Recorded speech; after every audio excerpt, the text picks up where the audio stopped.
Hello, good morning students. आज हम class 10 में साइंस सब्जेक्ट में जीव विज्ञान का एक महत्वपूर्ण टॉपिक प्रकाश संश्लेषण यानी फोटोसिंथेसिस प्रोसेस पढ़ते हैं। क्या होती है फोटोसिंथेसिस क्रिया?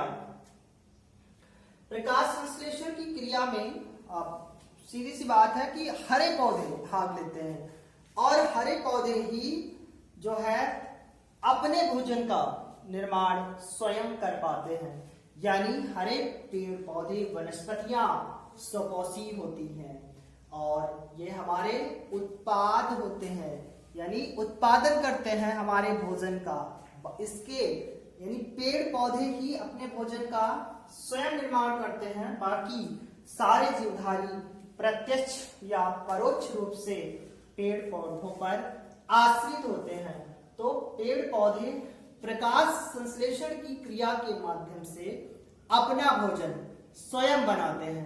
तो वो प्रकाश संश्लेषण क्रिया क्या है वो पढ़ते हैं हम। तो हरे पौधे पर्णहरिण युक्त यानी ऐसे हरे पौधे जिनमें पर्णहरिण यानी क्लोरोफिल उपस्थित हो। आपसे पूछा जाता है कि पौधों की पत्तियां हरी क्यों दिखाई देती है, तो आप क्या बताओगे? पर्णहरिण के कारण या क्लोरोफिल के कारण।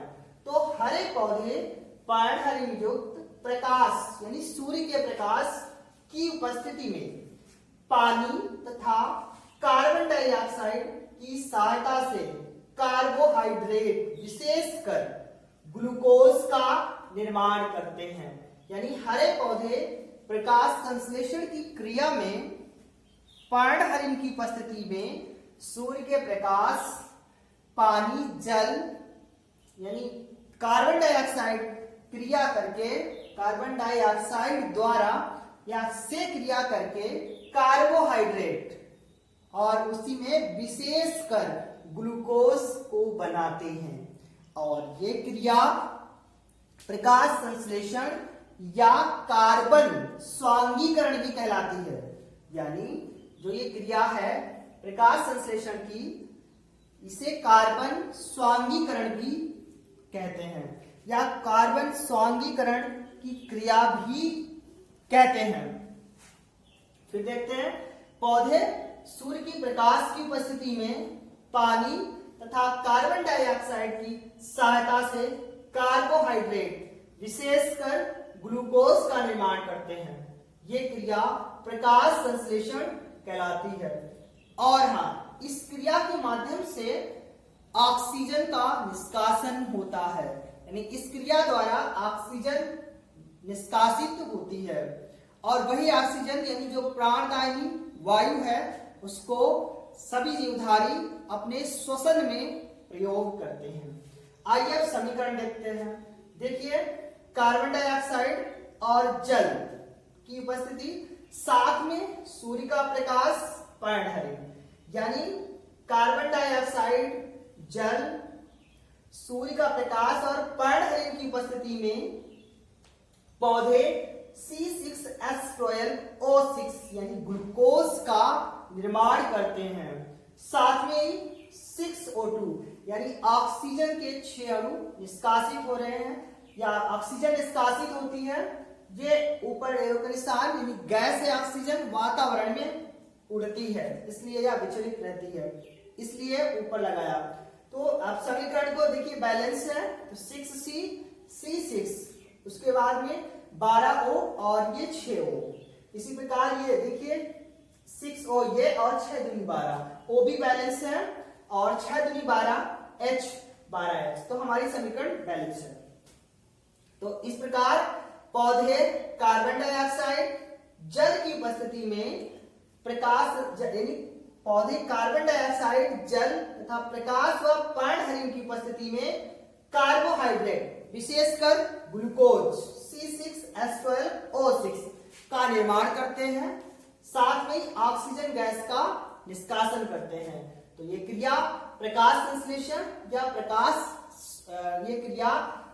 संश्लेषण या कार्बन स्वांगीकरण कहलाती है। इसके साथ आपसे पूछा जाता है परीक्षा में कि प्रकाश संश्लेषण की क्रिया में पौधे कौन कौन सी कच्ची सामग्री प्रयुक्त करते हैं। तो आप क्या बताओगे, कच्ची सामग्री क्या है, कार्बन डाइऑक्साइड और जल। आप परीक्षा में इसका उत्तर लिखोगे कार्बन डाइऑक्साइड और जल।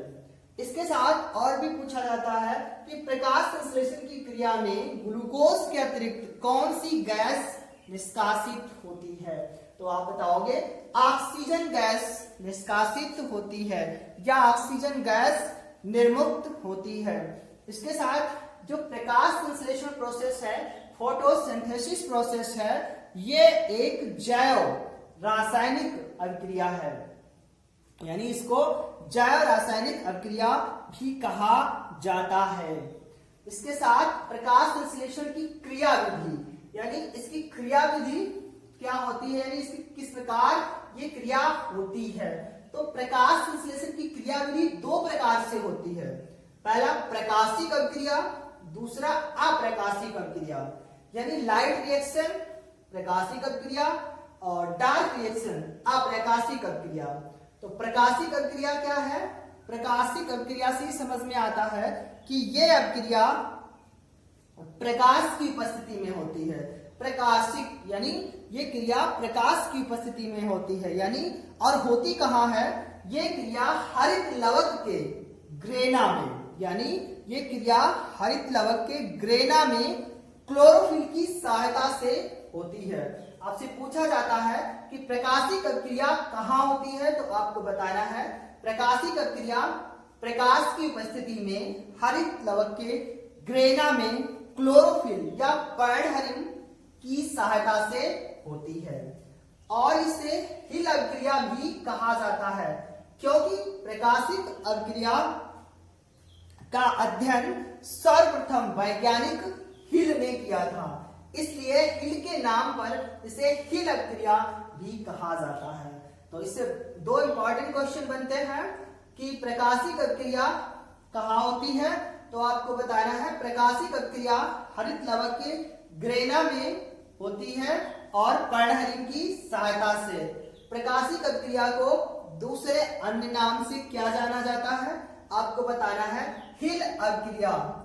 इसके बाद अप्रकाशिक अभिक्रिया, अप्रकाशिक यानी जहां पर प्रकाश की उपस्थिति ना हो, यानी डार्क रिएक्शन, अंधेरे में होने वाली अभिक्रिया अप्रकाशिक अभिक्रिया कहलाती है। और अप्रकाशिक अभिक्रिया की खोज जो है ब्लैक मैन ने की थी, इसीलिए इस अभिक्रिया को ब्लैक मैन अभिक्रिया भी कहा जाता है। और इस पूरी प्रोसेस यानी जो ये प्रोसेस होगी अप्रकाशिक अभिक्रिया की, उस चक्र को कैल्विन चक्र भी कहा जाता है। और अप्रकाशिक अभिक्रिया होती कहाँ है, ये प्रकाशिक अभिक्रिया थी जो हरे लवक के ग्रेना में होती थी, और अप्रकाशिक अभिक्रिया जो है ये हरित लवक के स्ट्रोमा भाग में होती है या हरित लवक के स्ट्रोमा में होती है। तो आपसे पूछा जाता है कि अप्रकाशिक अभिक्रिया कहाँ होती है, तब आप बताओगे अप्रकाशिक अभिक्रिया हरित लवक के स्ट्रोमा में होती है और ये प्रकाश की अनुपस्थिति में होती है या अंधेरे में होती है।